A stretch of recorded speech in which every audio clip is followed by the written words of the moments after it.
this video, we'll explore how communication evolved from face-to-face interactions to screen-to-screen connections.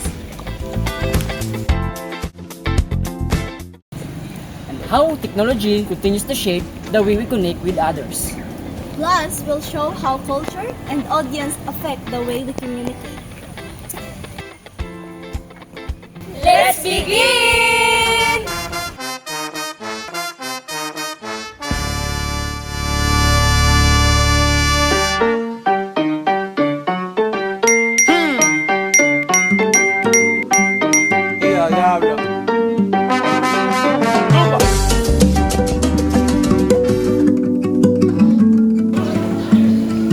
Before, people communicated through letters and interactions.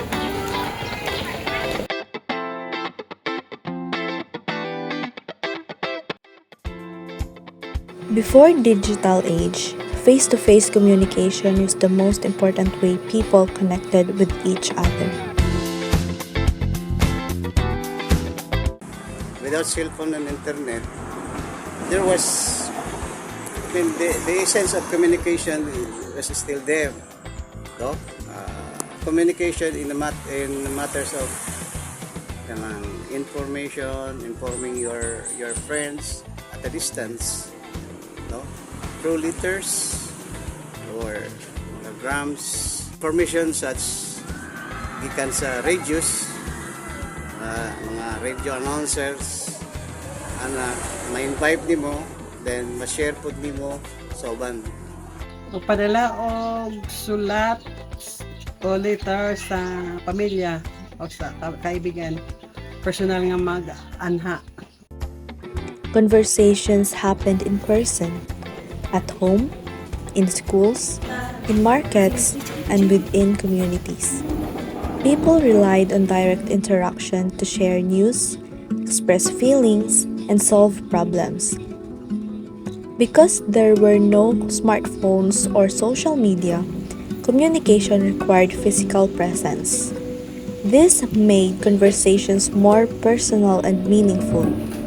People could see each other's facial expressions, hear tone of voice, and understand body language, which helped avoid misunderstandings.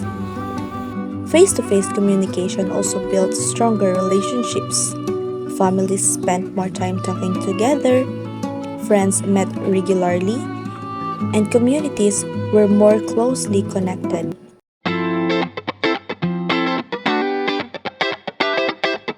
Ay ang sa una manggod pag kinahanglan nimo layo dili ka kaato dayon labi na wa kay pamasahe kaato dayon karon mapadali gid kay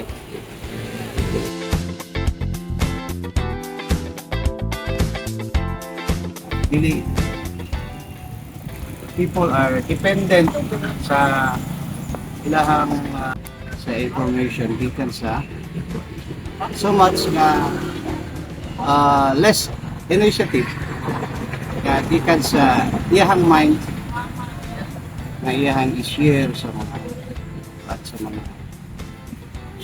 friends or elders with social platforms. karon mas okay ang karon kay nga napay cellphone tapos dali ra kayo kung nakay gusto istorya kon sa imong kauban or imong mama dali ra kayo na mas priority na karon yung nasisyo.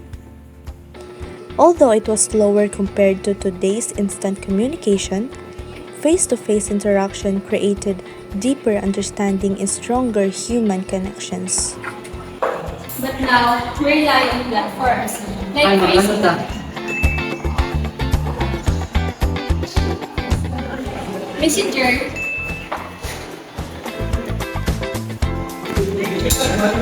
and TikTok.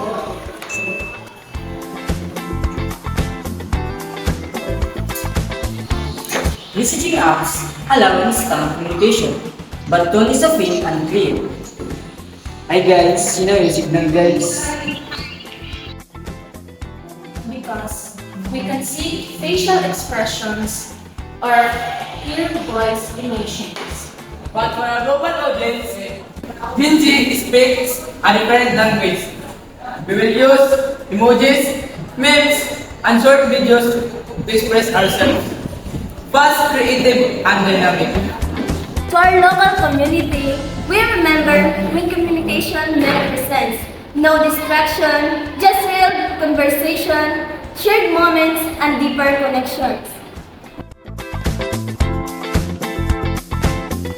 Personally, I prefer online modalities such as Facebook, Instagram, and Messenger since it is very convenient and you can use it anytime and wherever you want. And in this ever-evolving world where technology is very rampant, so using technology such as cell phones is one of the greatest assets that we can use as a human being to communicate with your friends, your classmates, and whoever you want. Yeah. Communication today is more faster and more creative, but sometimes less personal. It's the reality of communication in digital age. Screen-to-screen communication refers to the exchange of information, ideas, or messages between people using digital devices such as smartphones, laptops, or tablets. It happens through platforms like video calls, messaging apps, social media, and emails, allowing individuals to connect even when they are physically apart.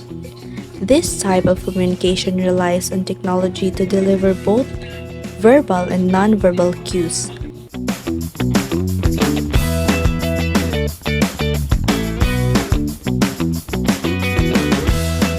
Yes, because we all know that communication is one of the most important in our daily lives, and especially when we talk about relationship, it can really affect kung sa inyong relationship duha. So there is positive nga may tabo, but also nato siya negative, which is ang negative pwede niya ma-apektuhan sa inyong relationship, which is the miscommunication, because dili man ninyo ma-istorya personally, but through digital video siya ma-stress, manang pwede siya makitabo o misleading information.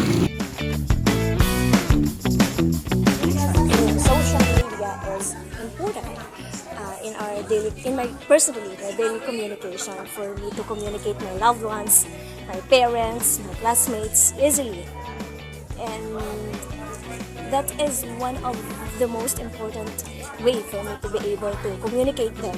So social media is one of the best platforms na magagamit ko sa pang-araw-araw. Yun lang. I usually communicate with my friends through social media such as Facebook, Messenger, Instagram especially. Itong ako ang especially sa ako ang mga friends na tagalagyo, through chats, usahay pag dili sila ma-reach sa social media through emails. Yan ang mga platform.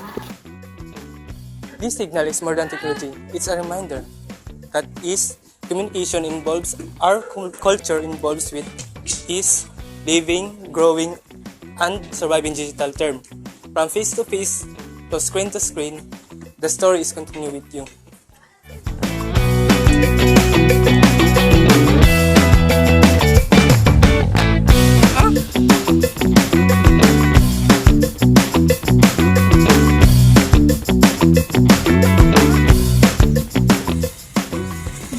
Guys, have you already seen this video? This video talks about how communication evolves from face-to-face to screen-to-screen. Look! Yes, I saw that vlog too. And I remember what my grandma said, nung kapanahonan daw nila, kailangan mo pang puntahan mismo ang tao upang may abot ang mensahe. Yes, compared to our generation today, just one click, we can disseminate information of the internet. Wow, that's interesting. Can you send me the link of that video? Okay, sure. I'll send it later.